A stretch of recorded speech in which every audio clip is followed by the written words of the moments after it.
introduce Road America's President and General Manager, George Brugenthes, who will be joined by his Chevrolet Product Marketing Director, Russ Clark.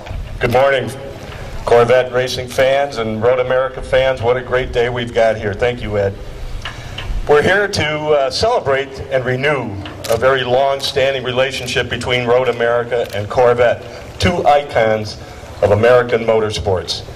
Road America has played a key role in Corvette history and heritage, from the track's opening in 1955 to today. We are delighted to continue this association with Chevrolet, and to commemorate this event, we are rededicating the Corvette Bridge. Isn't it beautiful? The Corvette Bridge is a signature landmark for our fans at the track and our global TV audience. Look at you.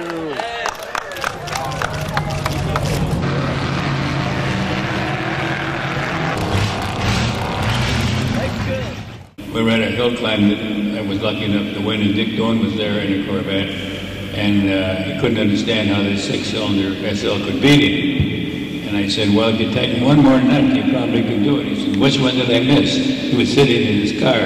I said, the one behind your wheel. And he said, well, you're with us or against us? I said, I'm a racer, not a spectator. You haven't got a car for me, then you're going to have to beat me too. So I said, I'm going straight. So I stayed on the gas until I was alongside him, and then I no chance to make it still flat out, making the corner. So I go down the skateboard, slam on the brakes. He tries to make the corner, and he loops it like way off the course. I turn around, wave at him, slug my pocket,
My name is Jim Gessner. I live in California. I'm an old Corvette idiot. The first car I bought was a 65 fuel injector.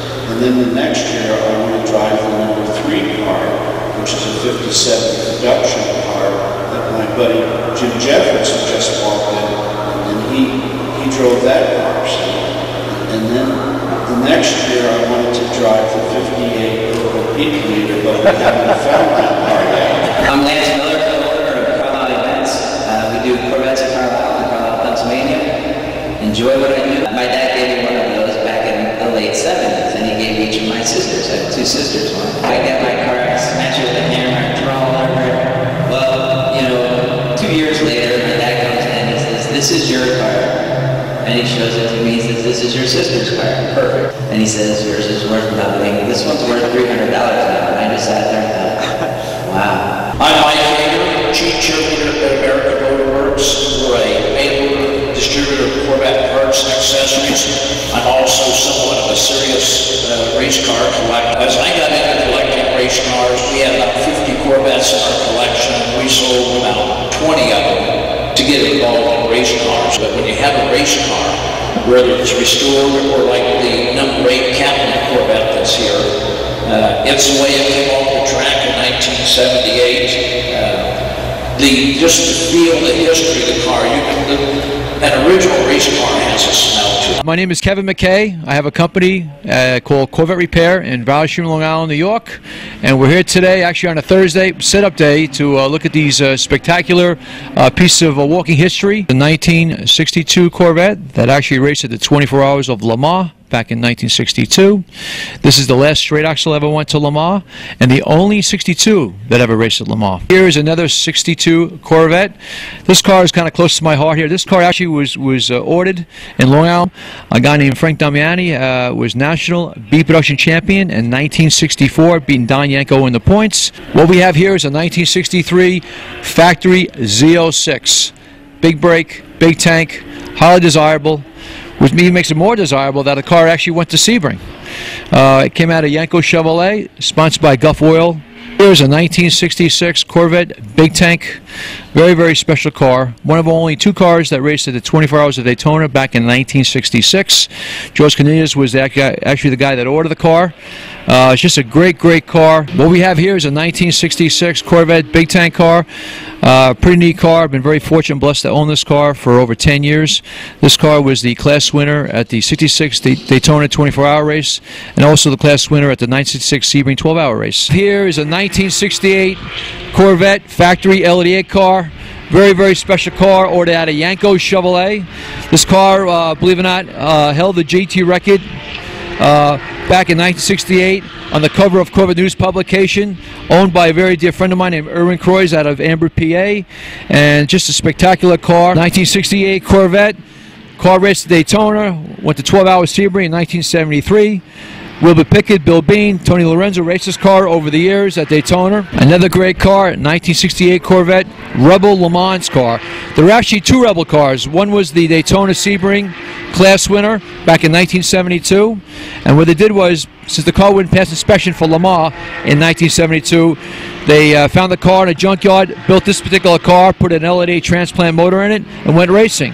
The car finished the race in 1972 at Le Mans, went to Sebring, went to Daytona. A very, very significant car here. Another special car also owned by Mike Yeager is a 69 factory LED car. It's actually one of 4 lightweight Corvettes. The original guy was a guy named Herb Kaplan, who raced the car. Elias Ford raced it later on.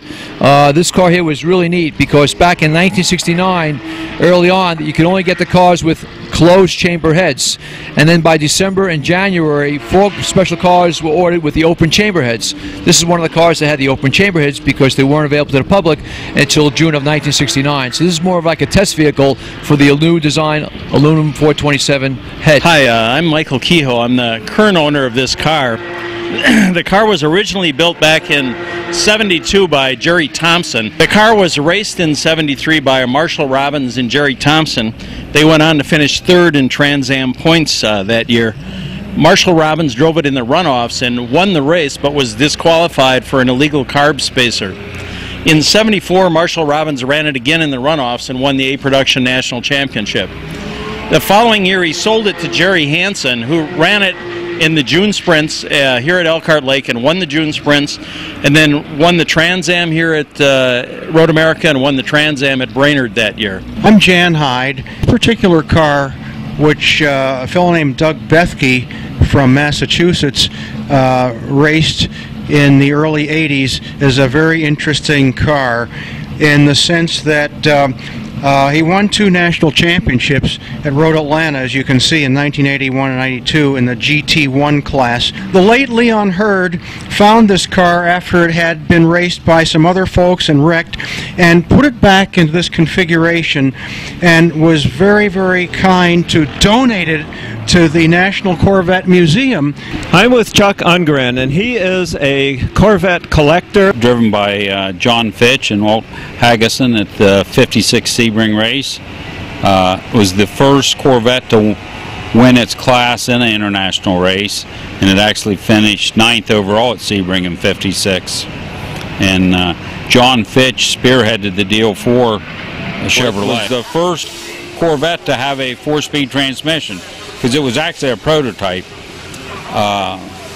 There were other Corvettes in the race at Sebring, but this was a prototype, so it had the they put a ZF 4-speed transmission in it because John didn't think it could be competitive with just a 3-speed.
uncle actually took me to my first race at Meadowdale. They had a Troutman and Barnes Chaparral Mark I, and it was on jack stands, and I walked up and the crew chief started it, and the sound of that small block shaft forever and still. I raced at Corvette for 2 years, and I had qualified for the SCCA runoffs in Riverside, but we didn't have any money, so we couldn't make the trip. So he said, you better try to find a sponsor, otherwise we were going to have to stop. So I sent out a bunch of proposals, and Hanley Dawson Chevrolet, Hanley Dawson Jr. was the dealer, and I had a meeting with him, and I was folding up my papers, preparing to exit, and he said, I think I'd like to do this. And the result of it was this car, a trailer, a Chevy station wagon to pull it with, and money to go to the races. And that year was? 1967.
coincidence of people like Goldstrand and Hooper and Gibb and others that are still with us. You know, we can still ask them questions and still get, and even sometimes get straight answers. You came to work for us at Shelby's, and then when Shelby closed down the school, you took it over, and that's the beginning of the Bob Bondurant School.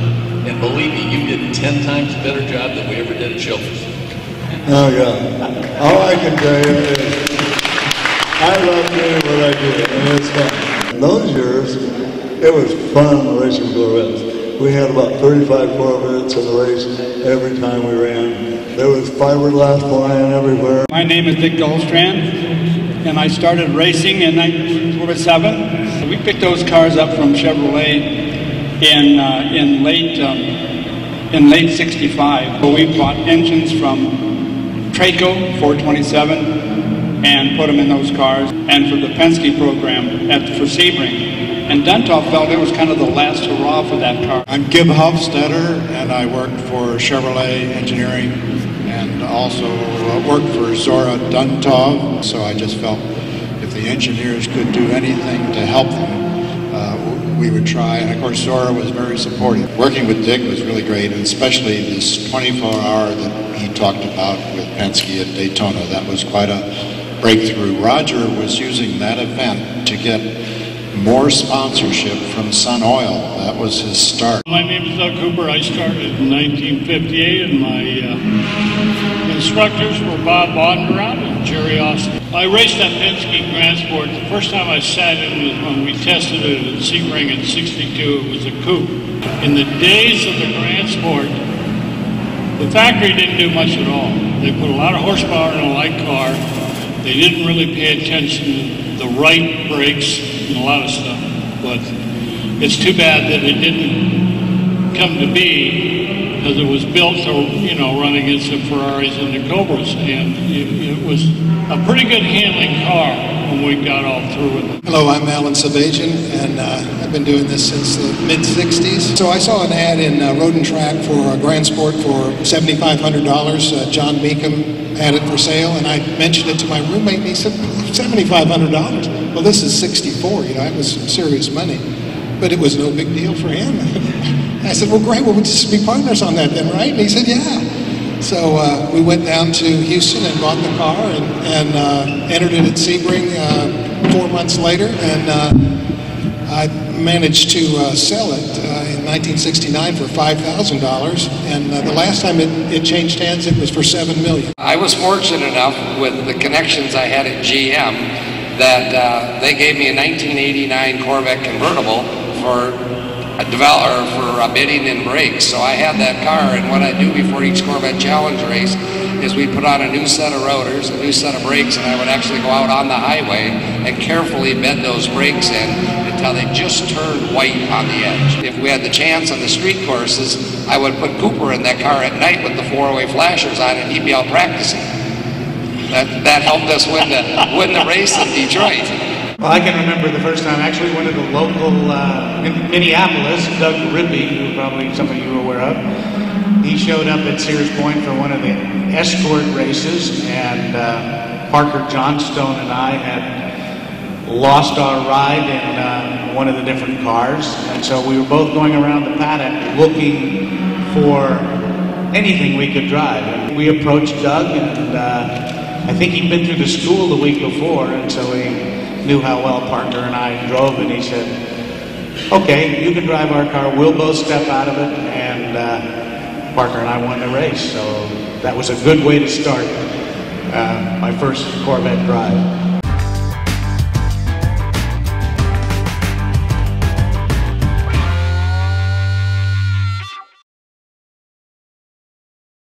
First race in a Corvette was in 2001, 24 Hours at Daytona. That was a special race in Corvette history because that was the race that Dale Jr. and Dale Sr. were in. But I'm thinking, man, this car does not stop. It does not accelerate, and it does not corner. Okay, again, used to the prototype. And one of my funniest memories is being in a press conference with Dale Sr., and he's going, I gotta tell you, this Corvette does everything well. It stops. It turns, it accelerates, it brakes, and all I can think of is what a total Must be. Andy had a very special friendship with Dale Sr., who was one of the coolest cats around. Who was at that Daytona race in 2001? I see a few hands up. Wasn't that special? And they're all going towards the front there because Earnhardt showed up. And then I hear this voice going, "Is Andy around?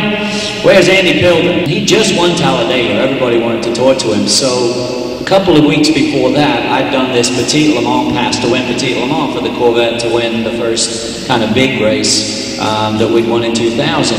And it was last lap pass on the Vipers. It was pretty big news for the sports car world. But I didn't really think Earnhardt knew anything about that. He comes out towards me going, Andy, oh, he's grabbing hold of me and it's great. And then he basically turns to these people and says, "Do you guys know who this is? This is Andy Pilgrim. Did you see the pass this guy made on those Vipers a few weeks ago?" And I'm just thinking to myself, I got Dale Earnhardt as a PR guy right now. 1990, when I ran World Challenge with Kim Baker, but he built a new rear end, and Kim had really good connections with GM. Kim Baker had a ZR1 in the trailer. We put a dealer tag on the car. We were going to test up in New Hampshire. So we left his shop, and I'm driving this race car. Two state troopers are on the side of the road, just parked there shooting the baloney, and I come by with this race car, and they pull me over. And I said, "Well, we're just trying to break the rear end." And I said, "But I know for sure the tractor trailer stopped right over the next hill." So the truck was there, and they said, "Well, go ahead. We'll let you drive up there. You can go into the trailer, and we won't tow you away." So I get up to the trailer, and the cops look in there, and they see the ZR1 parked way in the front of the trailer. And they said, "What is that?" And we said, "Well, that's a ZR1. He said, "Well, that's got manufacturer's plates on it." We said, "Yeah." He said, "Well, if you put those plates on this car, you're legal." But he had already written me a ticket. And I said, "Well, what are you going to do about the ticket?" "Well, how fast do you think you're going?" I said, "A half a mile?" "Oh, 170. He goes, "If you hit 170, I'll rip up the tickets." And I had my manufacturer plates on there. One trooper stopped all the traffic. So I run this thing through the gears. I think I hit 172 right when I went by the cop. And so I pulled over right away, and the cop comes up. "Okay," rips up the ticket right there.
hatcheshouse.org.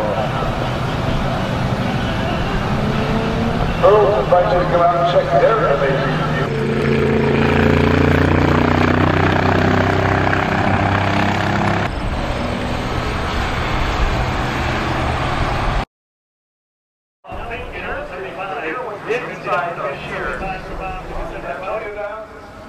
When we have a restart, will be the first car out.